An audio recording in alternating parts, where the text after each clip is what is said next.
ओम नमो भगवते वासुदेवाय। स्वागत है आप सभी का हमारे चैनल पर। आज के इस वीडियो में आप सुनेंगे माघ मास के महात्म के 6वें अध्याय की कथा। कथा आरंभ करने से पहले हमेशा की तरह आपसे एक ही आग्रह है, अगर अभी तक आपने चैनल को सब्सक्राइब नहीं किया है, पहली बार चैनल पर आए हैं तो चैनल को सब्सक्राइब करके बेल आइकन पर क्लिक कर लीजिए और अगर कथा पसंद आती है तो लाइक करके औरों को भी शेयर करिए। तो चलिए शुरू करते हैं आज की कथा। माघ मास के महात्म की कथा सुनने से पहले सुनते हैं सीता माता के नित्यनेम की कथा, जिसको माता सीता सुनाया करती थी और भगवान श्री रामचंद्र जी सुना करते थे। इस कथा को सुनने से हमेशा अन्न और धन के भंडार भरे रहते हैं, कभी भी अन्न धन की कमी नहीं आती। तो आइए सुनते हैं नित्यनेम की कथा। एक बार भगवान श्री रामचंद्र जी को कहीं बाहर जाना पड़ गया तो माता सीता कहने लगी कि भगवान, मेरा तो 12 वर्ष का नित्यनेम है, अब आप बाहर जाएंगे तो मैं अपनी कथा किसे सुनाऊंगी। तो भगवान बोले कि तुम कुएं की पाल पर जाकर बैठ जाना और वहां जो औरतें पानी भरने आएंगी उन्हें अपनी कथा सुना देना। तो सीता माता कुएं की पाल पर जाकर बैठ जाती हैं। तभी वहां पर एक स्त्री आई। उसने रेशम जरी की साड़ी पहन रखी थी और सोने का घड़ा ले रखा था। माता सीता उसे देखकर कहने लगी, बहन, मेरा 12 वर्ष का नित्यनेम सुन लो। लेकिन वह स्त्री बोली कि अगर मैं तुम्हारा नित्यनेम सुनूंगी तो मुझे घर जाने में देर हो जाएगी और मेरी सास मुझसे लड़ेगी। उसने कहानी नहीं सुनी और अपने घर को चली गई। उसके ऐसा करते ही उसकी रेशम जरी की साड़ी फट गई और सोने का घड़ा मिट्टी के घड़े में बदल गया। जब सास ने ये देखा तो पूछा कि ये किसका दोष अपने सिर पर लेकर आई है। तो बहू ने कहा कि कुएं पर एक औरत बैठी थी, उसने कहानी सुनने के लिए कहा, लेकिन मैंने नहीं सुनी और ये मुझे उसी का फल मिला है। बहू की बात सुनकर अगले दिन सास वही साड़ी पहनकर घड़ा लेकर कुएं की पाल पर पहुंची। सास को वहीं पर माता सीता बैठी मिली तो माता सीता ने कहा कि बहन, मेरी नित्यनेम की कहानी सुन लीजिए। तो सास बोली कि एक बार की तो छोड़ो, मैं तो 4 बार कहानी सुन लूंगी। सास के ऐसा कहते ही सीता माता उसे कहानी सुनाने लगी। राम आए लक्ष्मण आए, देश के पुजारी आए, नित्यनेम का नेम लाए, आओ राम बैठो राम, तपी रसोई जेओ राम, माखन मिश्री खाओ राम, दूध बताशा पियो राम, सूत के पलका मोठो राम, शाल दुशाला पोठो राम, शाल दुशाला ओढ़ो राम, जब बोलूं जब राम ही राम, राम संवारे सबके काम, खाली घर भंडार भरेंगे, सबका बेड़ा पार करेंगे, श्री राम जय राम जय जय राम। सास बोली, बहन, कहानी तो बहुत अच्छी लगी। कहानी सुनकर सास घर को चली गई। तभी उसकी साड़ी फिर से रेशम जरी की बन गई, मिट्टी का घड़ा फिर से सोने के घड़े में बदल गया। तब बहू कहने लगी, सासू माँ, आपने ये सब कैसे किया? तो सास ने कहा, बहू, तू दोष लगाकर आई थी और मैं दोष उतार कर आ रही हूँ। बहू ने पूछा कि वह कुएं वाली स्त्री कौन है? तब सास बोली कि वे सीता माता थीं। वे पुराने से नया कर देती हैं, खाली घर में भंडार भर देती हैं, लक्ष्मी जी का वास घर में कर देती हैं, आदमी की जो भी इच्छा हो उसे पूरा करती हैं। तो बहू बोली कि ऐसी कहानी मुझे भी सुना दो। तो सास बोली, ठीक है, तुम भी सुनो। और सास ने कहानी कहनी शुरू की। राम आए लक्ष्मण आए, देश के पुजारी आए, नित्यनेम का नेम लाए, आओ राम बैठो राम, तपी रसोई जेओ राम, माखन मिश्री खाओ राम, दूध बताशा पियो राम, सूत के पलका मोठो राम, शाल दुशाला पोठो राम, शाल दुशाला ओढ़ो राम, जब बोलूं जब राम ही राम, राम संवारे सबके काम, खाली घर भंडार भरेंगे, सबका बेड़ा पार करेंगे, श्री राम जय जय राम। कहानी सुनकर बहू बोली कि कहानी तो बहुत अच्छी है। तो सास ने कहा कि ठीक है, इस कहानी को अब हम रोज कहा करेंगे। अब तो सास बहू रोज सवेरे उठती, नहाती धोती और पूजा करने के बाद नित्यनेम की सीता जी की कहानी कहती। एक दिन उनके यहाँ एक पड़ोस की औरत आई और बोली कि बहन, जरा सी आँच देना। तो वह बोली कि आँच तो अभी हमने जलाई ही नहीं। तो पड़ोसन कहने लगी कि तो फिर सुबह 4 बजे से उठकर तुम लोग क्या कर रही हो? तो उन्होंने कहा कि सुबह उठकर हम पूजा करते हैं, फिर सीता माता की नित नेम की कहानी कहते हैं। तो पड़ोसन उनकी बात सुनकर बोली कि माता सीता की कहानी कहने से तुम्हें क्या मिला? तो वे बोली, इनकी कहानी कहने से घर में भंडार भर जाते हैं, सारे काम सिद्ध होते हैं, मन की इच्छा भी पूरी होती है। तो पड़ोसन कहने लगी कि बहन ऐसी कहानी मुझे भी सुना दो। फिर वह बोली कि ठीक है, तुम भी ये कहानी सुन लो। और सास ने पड़ोसन को कहानी कहनी शुरू कर दी। राम आए लक्ष्मण आए, देश के पुजारी आए, नित नेम का नेम लाए, आओ राम बैठो राम। इस प्रकार से पूरी कहानी पड़ोसन को सुना दी। सारी कहानी सुनने के बाद पड़ोसन कहने लगी, बहन कहानी तो मुझे बहुत अच्छी लगी। अब वह पड़ोसन भी नित नेम सीता माता की कहानी कहने लगी। कहानी कहने से सीता माता ने पड़ोसन के भी भंडार भर दिए। अब तो पूरे मोहल्ले में नितनेम की कथा चल पड़ी। हर किसी की मनोकामना पूरी होने लगी। हे सीता माता, जैसे आपने उनके भंडार भरे, वैसे ही आप हमारे भी भंडार भरना। जो ये कहानी कहे या सुने, उनके भी भंडार हमेशा भरे रखना। बोलिए सीता माता की जय। और अब सुनिए माघ मास के 6वें अध्याय की कथा। दत्तात्रेय जी बोले, अब मैं तुमसे एक और पूर्वकालीन इतिहास कहता हूँ।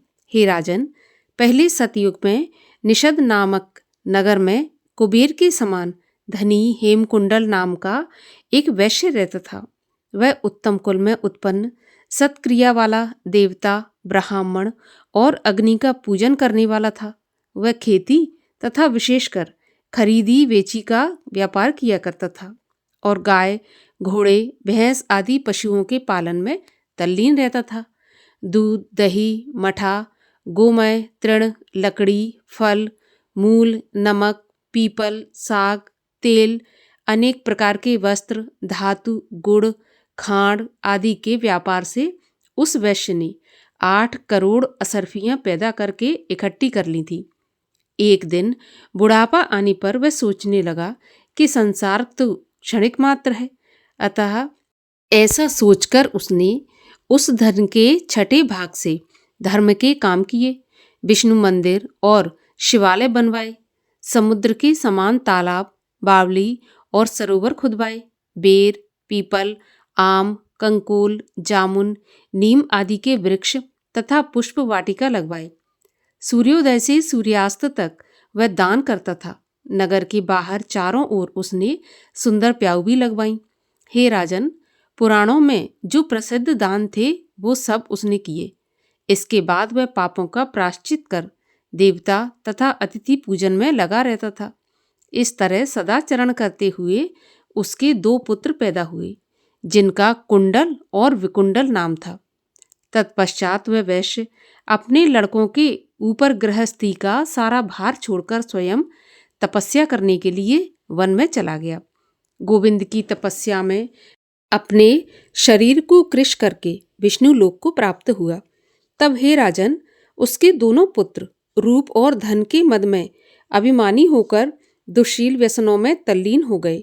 धर्म रहित हो जाने से माता तथा वृद्ध मनुष्यों का कहना नहीं मानते थे, पिता के मित्रों का बहिष्कार करते थे, अधर्म में तल्लीन होकर सब स्त्री गमन करते थे, बीड़ा आदि बजाने और गीत रंग में फंसकर सदैव सैकड़ों वेश्याओं के साथ रहने लगे। खुशामदी, ज्वारी पहलवान और धूर्तों की संगत में रहने लगे। अच्छे वस्त्र पहनकर, कस्तूरी के तिलक लगाए, फूल माला और मोती के हार धारण किए, ये दोनों घोड़ा, हाथी, रथ इत्यादि पर चढ़कर पिता के धन को लुटाकर नष्ट करने लगे। प्रतिदिन भोग विलास में लीन होकर अपने सुंदर घर में रहते थे। इन लोगों ने कुपात्रों में ही सब धन खर्च कर दिया। ना तो कभी सत्पात्रों को दिया और ना कभी ब्राह्मणों के मुख में हवन किया और ना कभी विष्णु भगवान की पूजा की। इस प्रकार थोड़े ही दिनों में उनका सारा धन नष्ट हो गया। जब वे अत्यंत दुखी और परम दरिद्री हो गए, तब भूख और प्यास से व्याकुल होकर शोक में पड़ गए। जब उनके पास कोई साधन भोजन का भी नहीं रहा, तब उनके संबंधी, भाई, बंधु, सेवक, उपजीवी इत्यादि सभी धन की कमी से इनको छोड़कर चले गए और नगर में इनकी बुराइयां होने लगीं। हे राजन, तब इन दोनों ने नगर में चोरी करना प्रारंभ किया। राजा और लोक अपवाद के भय से तथा लोगों के ऋण से दुखी होकर वे नगर छोड़कर वन में रहने लगे। वहां पर वे मूर्ख अपने तीक्ष्ण बाणों से पक्षियों, वराह, रोहित, मृग, खरगोश, शल्लक, गोधा आदि हिंसक पशुओं को मारते और बड़े बलवान भीलों के साथ रहकर सदैव शिकार करते थे। इस प्रकार मांस आदि का ही भोजन किया करते थे। ये दुष्ट पापी एक समय किसी पर्वत पर गए। हे राजन, उनमें से बड़े भाई को तो शेर ने खा लिया और छोटे को सांप ने डस लिया और एक ही दिन में वे दोनों मृत्यु को प्राप्त हो गए। तब यमदूत इन दोनों को यमलोक में ले गए और वहां जाकर कहा कि हे यमराज, हम आपकी आज्ञा से इन दोनों पापियों को आपके पास लाए हैं। अब हमें आज्ञा दीजिए कि इन दोनों महापापियों के साथ क्या करना है। इसी के साथ 6वें अध्याय का यहीं पर समापन होता है। अगले अध्याय की कथा आप सुनेंगे कल के वीडियो में। एक समय की बात है, मिथिला नरेश महाराज जनक ने अपने राजभवन में सोते समय एक अद्भुत स्वप्न देखा। उन्होंने देखा कि मिथिला पर किसी शत्रु नरेश ने आक्रमण कर दिया है। उसकी अपार सेना ने नगर को घेर लिया। उसके साथ तुमुल संग्राम छिड़ गया। मिथिला की सेना पराजित हो गई और महाराज जनक बंदी बना लिए गए। विजयी शत्रु ने आज्ञा दी कि मैं तुम्हारे प्राण नहीं लेता, परंतु अपने सारे वस्त्र आभूषण उतार दो और इस राज्य से बाहर निकल जाओ। उस नरेश ने घोषणा कर दी कि जनक को जो भी कोई आश्रय देगा या भोजन देगा तो उसे प्राणदंड दिया जाएगा। अब तो राजा जनक ने वस्त्र आभूषण उतार दिए। केवल एक छोटा सा वस्त्र कटी में लपेटे वे राजभवन से निकल पड़े। पैदल ही उन्हें राज्य सीमा से बाहर तक जाना पड़ा। प्राण भय से कोई उनसे बोलता तक नहीं था। चलते चलते पैरों में छाले पड़ गए। वृक्षों के नीचे बैठ जाएं या भूखे सो रहें, कोई अपने द्वार पर तो उनको खड़े भी नहीं होने देता था। कई दिनों तक अन्न का एक दाना भी पेट में नहीं गया। जनक राजा अब राजा नहीं थे। बिखरे केश, धूल से भरा शरीर, भूख से अत्यंत व्याकुल जनक एक भिक्षुक जैसे थे। राज्य से बाहर उन्हें एक नगर मिला। पता लगा कि वहाँ कोई अन्न क्षेत्र है और उसमें भूखों को खिचड़ी बांटी जाती है। बड़ी आशा से जनक जी वहाँ पहुँचे, परंतु वहाँ पर भी खिचड़ी बट चुकी थी। अब बांटने वाला द्वार बंद करने जा रहा था। भूख से चक्कर खाकर जनक जी बैठ गए और उनकी आंखों से आंसू बहने लगे। अन्न बांटने वाले कर्मचारी को इनकी दशा पर दया आ गई। उसने कहा कि खिचड़ी तो है नहीं, परंतु बर्तन में उसकी कुछ खुरचन लगी है। तू कहे तो वह तुझे मैं दे दूं। उसमें जल जाने की गंध तो आ रही है। जनक जी को तो यही वरदान जान पड़ा। उन्होंने दोनों हाथ फैला दिए तो कर्मचारी ने जली हुई खिचड़ी की खुरचन उनके हाथ पर रख दी। लेकिन इसी समय एक चील ने झपट्टा मार दिया। उसके पंजे लगने से जनक जी का हाथ ऐसा हिला कि सारी खुरचन कीचड़ में गिर गई। मारे व्यथा के जनक जी चिल्ला पड़े। यहाँ तक तो स्वप्न था, परंतु निद्रा में जनक जी सचमुच चिल्ला रहे थे। चिल्लाने से उनकी निद्रा तो टूट ही गई। रानियां, सेवक, सेविकाएं दौड़ आईं। उनके पास महाराज को क्या हो गया आकर कहने लगी। महाराज जनक अब चारों ओर आंखें फाड़ फाड़ कर देख रहे थे। वे अपने सुसज्जित शयन कक्ष में स्वर्ण रत्नों के पलंग पर दुग्ध फैंसी कोमल शैया पर लेटे हैं। उन्हें भूख तो है ही नहीं। रानियां पास में खड़ी हैं, सेवक सेविकाएं सेवा में प्रस्तुत हैं। वे अब भी मिथिला नरेश हैं। ऐसा सब देखकर जनक जी बोले कि ये क्या है, ये सच है या फिर वो सच था। तो रानियां चिंतित हो गई। मंत्रियों की व्याकुलता बढ़ गई। ऐसा लगता था जैसे महाराज जनक पागल हो गए। वे ना किसी से कुछ कहते थे, ना किसी के प्रश्न का उत्तर देते। उनके सम्मुख जो भी कोई जाता उससे एक ही प्रश्न करते थे कि ये सच है या वो सच है। कई चिकित्सक आए, मंत्रज्ञ आए और भी न जाने कौन कौन से जानकार आए, परंतु महाराज की दशा में कोई परिवर्तन नहीं हुआ। तब एक दिन अचानक ऋषि अष्टवक्रा जी मिथिला पधारे। उन्होंने मंत्रियों को आश्वासन दिया और वे महाराज जनक के पास पहुंचे। जनक ने उनसे भी यही प्रश्न किया। योगी राज अष्टवक्रा जी ने ध्यान करके प्रश्न के कारण का पता लगा लिया। अष्टावक्र जी ने पूछा, महाराज, जब आप कटी में एक वस्त्र खंड लपेटे अन्य क्षेत्र के द्वार पर भिक्षुक के वेश में दोनों हाथ फैलाए खड़े थे और आपकी हथेली पर खिचड़ी की जली खुरचन रखी गई थी, उस समय ये राजभवन आपका, ये राजवेश, ये रानियां, राजमंत्री, सेवक सेविकाएं थीं? तब महाराज जनक बोले, भगवान, ये कोई उस समय नहीं था। उस समय तो विपत्ति का मारा मैं अकेला ही था। अष्टावक्र जी ने फिर पूछा कि राजन, जागने पर जब आप इस राजवेश में राजभवन में पलंग पर आसीन थे, तब वह अन्य क्षेत्र, उसका यह कर्मचारी, वह आपका कंगाल वेश, वह जली हुई खिचड़ी की खुरचन और क्या यह आपकी भूख वहां पर थी? तो जनक बोले, भगवान, बिल्कुल नहीं, वह कुछ भी नहीं था। तो अष्टावक्र जी बोले, राजन, जो एक काल में रहे और दूसरे काल में ना रहे, वह सत्य नहीं होता। आपके जागृत में इस समय वह स्वप्न की अवस्था नहीं है, इसलिए वह सच नहीं, और स्वप्न के समय ये अवस्था नहीं थी, इसलिए ये भी सच नहीं है। ना ये सच है और ना वो सच था। जनक जी बोले, भगवान, तो सच क्या है? तो अष्टावक्र जी बोले, राजन, जब आप भूखे अन्य क्षेत्र के द्वार पर हाथ फैलाए खड़े थे, तब वहां आप तो थे ना? जनक जी बोले, भगवान, मैं तो वहां था। तो अष्टावक्र जी बोले, राजन, इस राजभवन में इस समय आप हैं? तो जनक जी कहने लगे कि हाँ, यहाँ पर मैं हूँ। अष्टावक्र जी बोले, राजन, जागृत अवस्था में, स्वप्न में और सुषुप्ति के साक्षी रूप में भी आप रहते हैं। अवस्थाएं बदलती हैं, किंतु उनमें उन अवस्थाओं को देखने वाले आप नहीं बदलते। आप तो उन सब में रहते हैं। अतः आप ही सच हैं। आपकी आत्मा सच है। इस संसार में आत्मा और परमात्मा ही सत्य है, बाकी सब झूठ है। और आइए अब सुनते हैं श्री विष्णु चालीसा। विष्णु सुनिए विनय, सेवक की चित लाए, कीरत कुछ वर्णन करूं, दीजे ज्ञान बताए।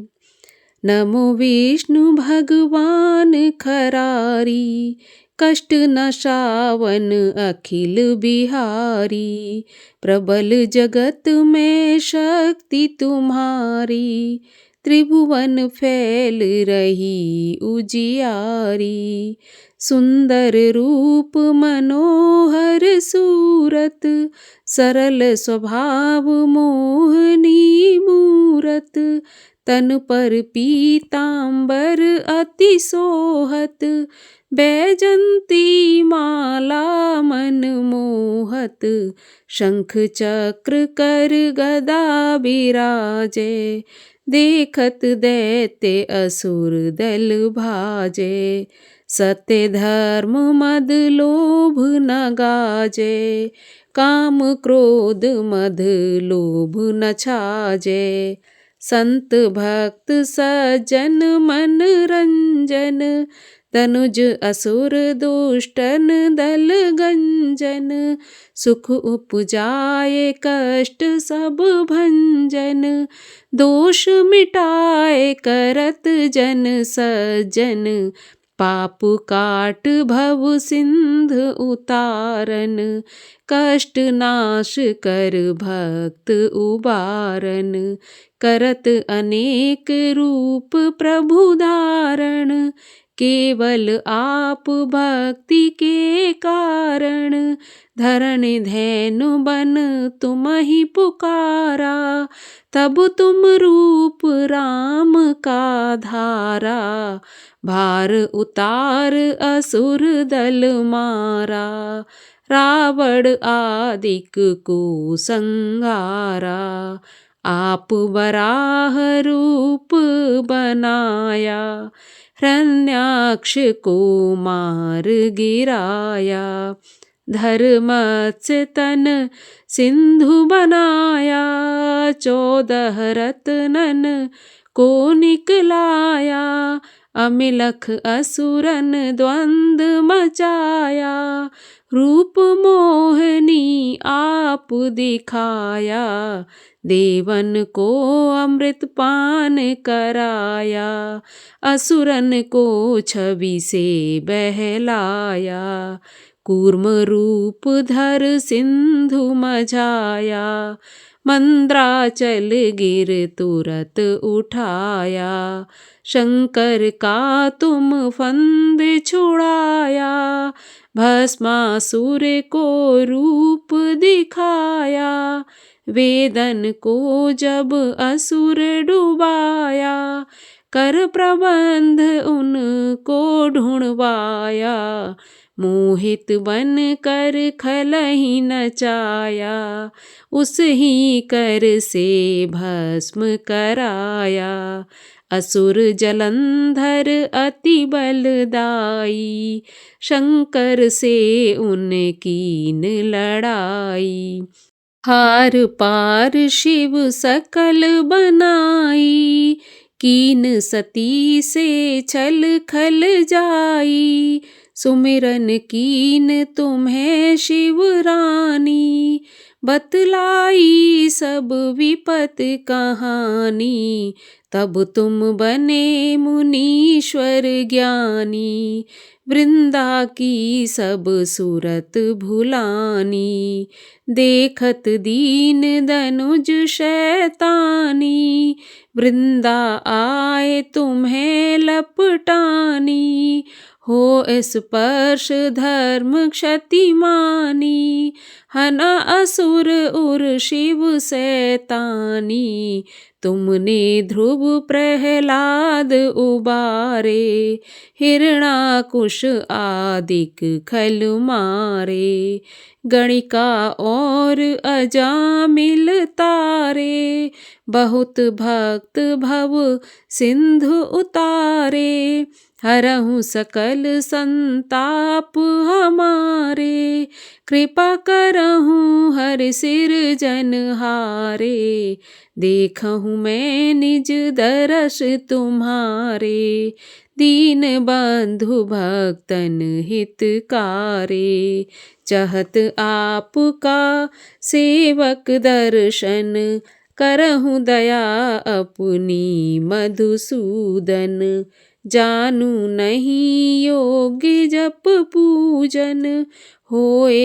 यज्ञ स्तुत अनुमोदन, शील दया संतोष सुलक्षण, विदित नहीं व्रत बोध विलक्षण, करहु आपका केहि विध पूजन, कुमति विलोक होत दुख भीषण, करहु प्रणाम कौन विध सुमिरन, कौन भांति मैं करहु समर्पण, सुर मुनि करत सदा शिवकाई, हर्षित रहत परम गति पाई, दीन दुखिन पर सदा सहाई, जिन जन जान लेव अपनाई, पाप दोष संताप नशाओ, भव बंधन से मुक्त कराओ, सुत संपत्ति दे सुख उपजाओ, निज चरणन का दास बनाओ, निगम सदा ये विनय सुनावे, पढ़े सुने सो जन सुख पावे। यह 40 विष्णु का पाठ करे उर्धार, अष्ट सिद्धि नव निधि फल लहे पदारथ 4। बोलिए विष्णु भगवान की जय, माघ मास की जय।